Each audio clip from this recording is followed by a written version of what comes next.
Hey, what's up, everybody? This is Concrete Zebra with Craftmaster Productions and Studio One Tutorials.com, and today I'm gonna be talking shit.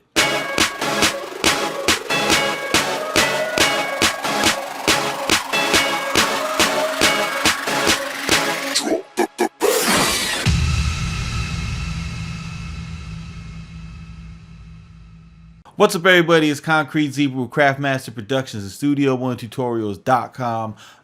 This is not a lesson in how to program music.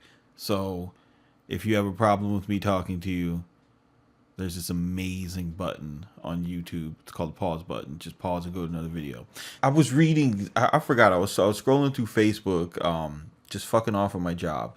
I came across this article. Well, I don't want to mention what website it's from, and it was going over this concept of independent artists, artists who are actually signed, and there's a major label behind them. They don't make the signing known, but the label funds them and uses their influence and access to get them into certain positions, giving them, a major label advantage while still posturing as an indie artist.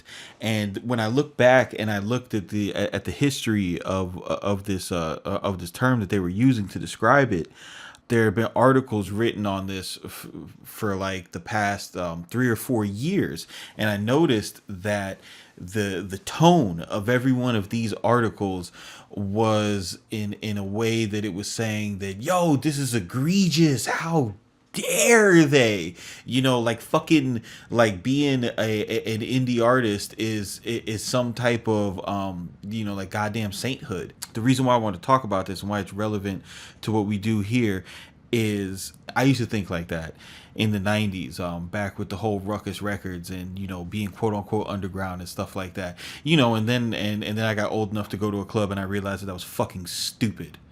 Okay, there's like nothing wrong with dancing and having fun. Like, seriously, this shit gets you pussy. But there was a whole movement in the music industry at that time, and I see it starting to come back around in this era where there was a divide between quote unquote commercial artists and quote unquote underground artists. Now it's more like an indie major thing.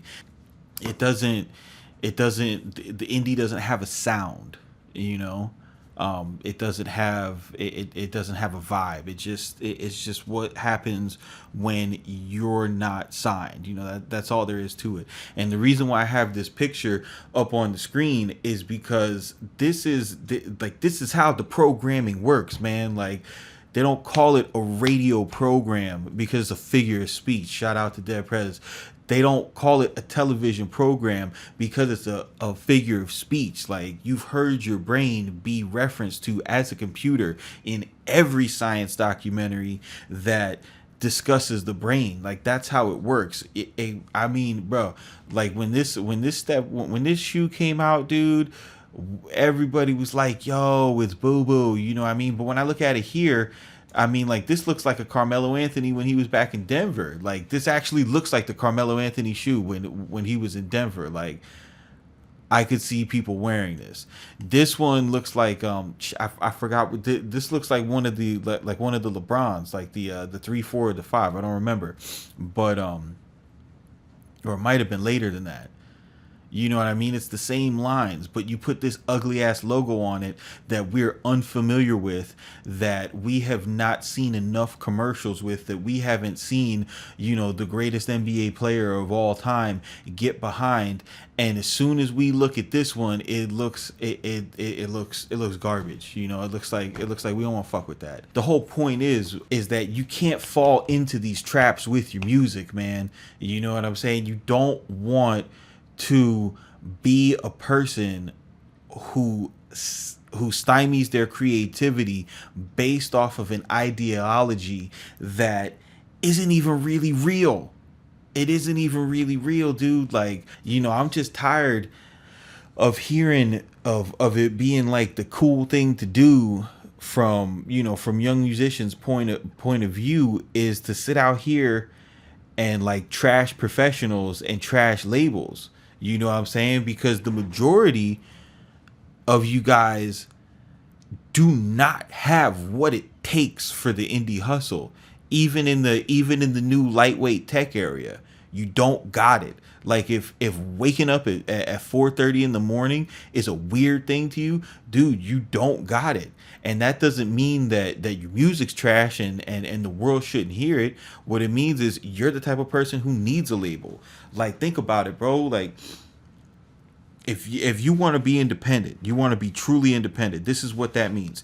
You're going to be in charge of purchasing the barcodes for your songs and keeping track of that information. You're going to be in charge of licensing all your music. You're going to be in charge of hunting down your sample clearances. If you sample, you're going to be in charge of booking all your shows. You're going to be in charge of booking all the travel arrangements. You're going to be in charge of taking care of all the food arrangements. You're going to be in charge of all of your promotion. You're going to be in charge in answering all of your emails. You're going to be in charge of trying to get your merch into stores. You're going to be in charge of getting on the stage and performing your music. You're going to be in charge of sound check. You're going to be in charge of making sure that if you do actually get on a tour, whether you pay to be on the bill or you work it out on your own, where you have other artists to pay on the bill.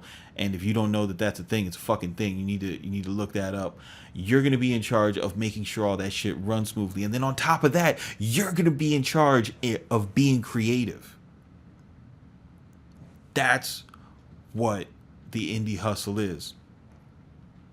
And it's sad to say, most creative people don't have what it takes to work at that level, because most creative people don't put together that you need that much elbow grease in your hustle. So there's no easy answer for trying to get to where you want to go. You know what I'm saying? Before you sit around and you kind of take this mentality of like, yo, fuck a label, bro. I don't need a label. I never saw. Like, think about that shit for a second. Think about it. Do you really want to do all that shit? And if you really do, then why aren't you doing it?